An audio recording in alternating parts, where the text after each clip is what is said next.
Hey guys, it's Tony Robbins. Listen, I've got a video here for you today that I think you'll really enjoy. I'm, for the last, I guess, 9 months or so since the economy took its giant collapse all over the world in different areas financially, I've been meeting people that are trying to figure out what to do financially. And I've brought so many people in business who are trying to figure out what to do. Their customers are responding in a different way. They're hanging on to their money and they're concerned. And so I thought, you know, the traditional approaches to business are not making a difference. What I'm best at is modeling. You know, I've always, when I wanted to figure something out, I go to people that are the best in that area and figure out what they're doing and teach myself how to do that and then teach others to do the same once I've proven it's worked with myself. I said, I want to find the best of the best, and I've been really fortunate over the last, as I say, probably 7, 8, 9 months to have spent some time interviewing and getting to know and becoming good friends with many of the top people in the internet marketing. I mean, people that they're not the likely people you normally look at. I look at them as the new money masters. You know, they're guys that,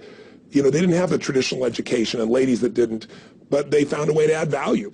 So whether you're looking for, you know, opportunity to figure out how to have a second income stream, or you have some form of business you're considering being in or you're in and you want to learn some tools, I thought I'm going to create some great products for this, but I thought I'd just send you out first a neat little interview that I did with them. These guys called me up and said, can we come by? I'd love to chat with you. And I said, well, we're going to chat. Let's put it on film. So we just knocked around, and what they wanted to ask me was, look, you know, we've spent enough time with you. We know you know how to get people to take action.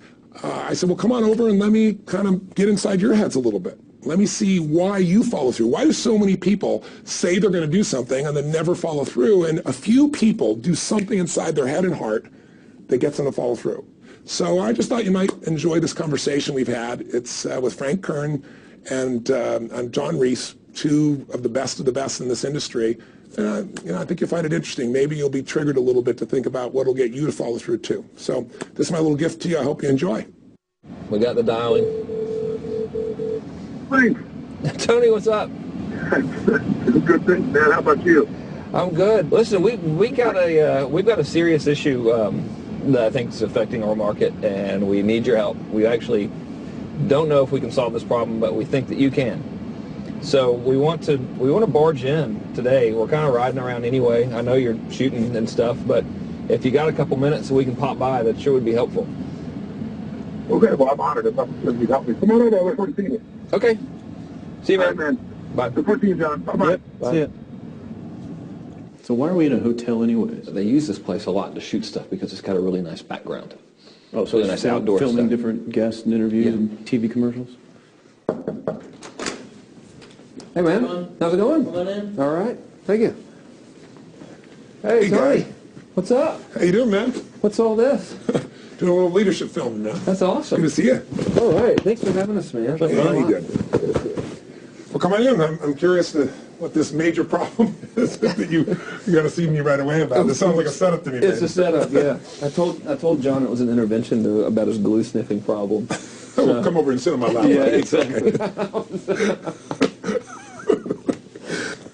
So we were doing some talking, and the big problem in our industry, we think, is a bit of a mystery. No one has the exact answer. We were actually talking about trying to figure it out, that, you know, so many people in our market get these courses that, you know, him and I both, for our own respective businesses, spend hours and hours of time, you know, recording these, you know, building these education products, these training products to show people how to grow a business or build a business.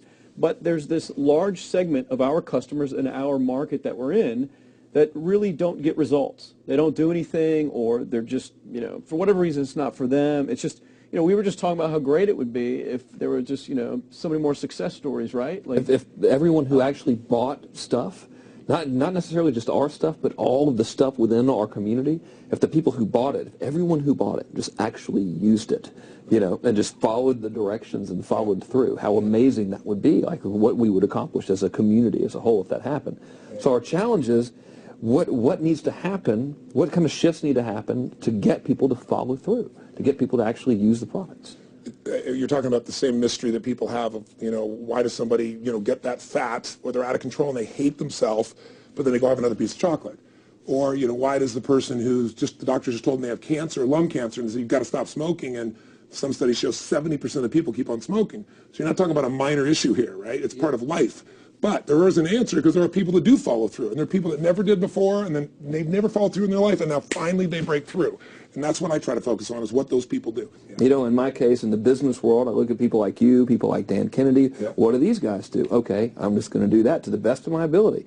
And sure, you know, it's like, well, oh no, I can't write copy as well as Dan Kennedy, or I don't have as much energy and drive as Tony Robbins. Well, but you didn't start so like, what? You didn't know, start I mean, out I've got as as much Frank as I Kern. got. You didn't start out Yeah. who you are. You started out trying to make how much? Come on. $300. Yeah. A week. A week. $300 right? a week, yeah. And you failed at that in the beginning, didn't you? I failed pretty miserably, yes. But it was effortless to fail. I mean, it's just like natural, yeah. But truthfully, you went from $300 to, I remember you said your first time you believed, if I remember, was when you made like $2,500 in like It 4 or was 5 5 days when I was on vacation. While you're on vacation. That was when the true internet marketing dream was realized, you know, Right. because I sold a downloadable product and I wasn't even there. I didn't have to ship anything. I was like, oh my God, this is so great, you know. $2,500, and to me that was just a gazillion, you know, because my rent I think was like $400 or something. And when you told me that story before, and you just did it again, and you get you big grin on your face. Right. You get more excitement on your face than when you talk about doing 18. Than when you talked about doing the 18 million, which I know you're proud as hell of, and you didn't get all the money, but you made 18 million bucks for somebody in That's 24 pretty good. hours, right? Yeah. But look at your face. It's like nowhere near as excited as $2,500 in 5 days, same baby. thing, though. I mean, the It is. $2,500 is just as there's no difference. No, there's even more, because there was a moment when you recognized what was possible, but you didn't recognize it until you actually experienced it, but you only experienced it because you had to. Right. You had to keep going until you found it, just Yeah. like you did. You had to keep Absolutely. going until you found And it, it's right? like the validation that the fear doesn't have to matter anymore. That you don't. There is no other. That, you know, not having the plan B and knowing that you're going down the one path towards what you want. Yeah. It's the validation in your brain that, hey, this works. It may not work yet on the level I want it to, but it works. I've just proven it to myself. Right. And for that, I win. It's game over. I've already won. Yeah. Because I've proven it to myself. Right. So it validates everything in my mind that I want to do now, just at a higher level, Right. and doing more of it. That's it. Right. You just now leverage it. You now just stack it. So what do these people need to get started? Why aren't they starting? We all know the answer is fear. But the difference with you guys or me or anybody who's followed through is we're more afraid of what life would be like if we don't follow through than the person who's willing to settle for what they got and kind of hope it'll change and maybe purchase something for the moment and then not follow through on it. It's almost like people, overachievers, have a little more fear. They're a little more afraid of missing out. They're afraid of not being there, or they got a strong enough reason to follow through. So I'd say if you're looking at home, you want to give somebody some value, go, where do I start? I'm sick of this. That's a damn good place. That's probably why they bought the product in the first place, but now to they're escape not. from that for just a minute. What's that? They bought the product to escape from that state. Just for a moment. minute, yeah. So, because well, guess what? What makes people excited is progress. You don't have to be at the goal yet to feel alive again. You have to make progress. And the first step to progress is making a decision and buying the product. But then they don't do the second step, which is open the damn thing up. I think another powerful distinction that you're hitting on here is the fact that a lot of people that have breakthroughs in their lives, like including Frank and I both in different, success stories, situations, whatever you want to call them, is that, people typically hit rock bottom Yeah. before that must is a reality. You're right. So in thinking of that, because a lot of things as well, like we hear in marketing, like if you had a gun to your head right now and you had to make money in the next, 48 hours, what would you do? And that really resonates with people. But so I just wanted to bring this into the conversation because I think a big part of the market of all these people aren't people that have their backs completely against the wall yet. That's right. Okay, so they're not in a must situation yet. They're in a desire situation where they're okay in their lives. They do have big dreams and ambitions. They do want greater things, but it's not pushing them yet to the point where they will do what it takes To master have the something. must. So what do you think? How do people go from not having their backs against the wall when they have no choice to say, I'm totally sick of this, Right. to conditioning their minds to go from their situation where they are, which may be okay, to getting something greater? Well, think about this. What pisses you off and what excites you is all relative. $300 a week, no, $2,500 excites him more, that memory to this day, than even the $1 million, he did in his first 24-hour version, right? Or you breaking the 4 minute mile, $1 million. That must have been out of your mind. Tell me about that for a second. What did that feel like? You make $1 million in 24 hours. Nobody in history of the internet's done it. Euphoria. Yeah. It was unbelievable. What was your? It wasn't even about the money. That's exactly Weird. right. That's exactly It wasn't right. really about the money. No, it wasn't. I wasn't thinking like, oh, that's how many cars I can buy. No. It just wasn't. It was just breaking through like another barrier of progress. So at that point, it wasn't about your back to your wall.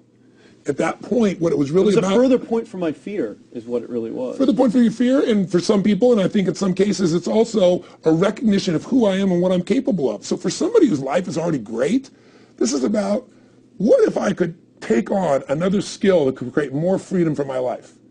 And just saying, I'm not going to go out and try and do it all perfectly right now. What I'm going to do for the next 8 weeks, I'm going to create a little ritual. I'm going to do one thing a day to condition my mind, right, so that I get strong, so I follow through. I'm going to read something. I'm going to listen to something. I'm going to immerse myself. I'm going to go for an intense jog, or I'm going to go lift weights, but I'm going to do it consciously to get in a state where I'm going to follow through. That's number one, because people follow through when they're in state. Second, I'm going to get clear about why this is a must for me. It's not because my back's against the wall, but because I want to master an area of life that could create some freedom. I'm not going to master it overnight, but I got the system, I got the plan. I'm going to do one thing a day. I'm going to work on one subject a week. This week's going to be about figuring out what the right product or industry is. Next week's going to be basics of building traffic. And each week I'm going to make a little progress, and I'm going to get to a goal, whatever that is. I'm going to make $1,000, my $300 in a week. I'm going to get to my $2,500. That first $2,500 is the most excited. Unbelievable. The first $300. I remember It's the most life-changing, too. It is the most life-changing. I remember I was supposed to be a truck driver, making $24,000 a year because I'd be making the most anybody in my family had ever made. How'd that work out for you? Yeah, real well. Thank God I'm not driving a truck, right? I think you could pull the truck. I figured out I could pull it with my finger, man. I could do it with my teeth. I could pull it with my teeth, right? 36 grand a year was the goal. If I could make 3 grand in a month. When I did that, was out of my mind. And then it was like, could I make 10 grand a month? Then it was 10 grand in a day, then 100 grand a day. Then could I make $1 million in a day? I had a day where I made $400 million in a day. The stock value of the company I took public, my personal stock. But it was probably after I did it, though, so it doesn't really count.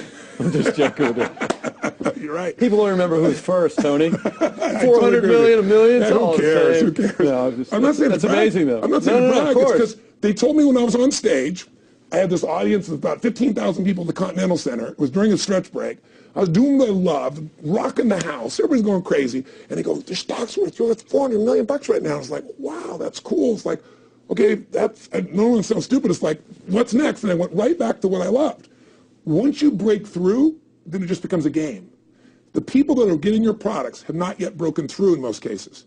The breakthrough happens by conditioning your mind every day, by feeding it a role model or story. It's putting yourself in a peak state where you follow through by getting physically strong. It's creating a little ritual of doing a little bit each day, and then you get momentum.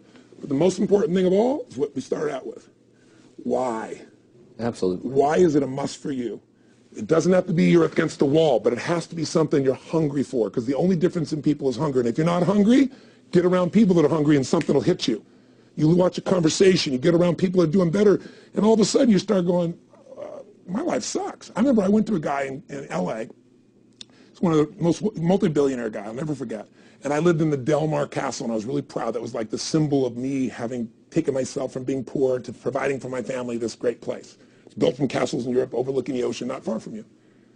And I went to this guy's house. He's a billionaire. He took me down to his wine cellar. I don't even drink wine. Went through this whole thing. At the end of the night, I was depressed. I lived in the Del Mar tenement, as far as I was concerned. I really was. I was like, I live in a crappy place, and all my standards changed. All of a sudden, I wasn't willing to settle for living that. All of a sudden, my back was to the wall in a different way, because as a man, I knew I was capable of more. So people can change their standard by getting around where it's better. People can change their standard by getting associated with what's true, like the bills they got to solve, the problems they got to do it. Or they can do it because they're excited, because it's something new they want to take on. Everyone's different, but they got to find the why, and they got to come up with some daily rituals to get them going, and just do a step at a time. That's where you get momentum.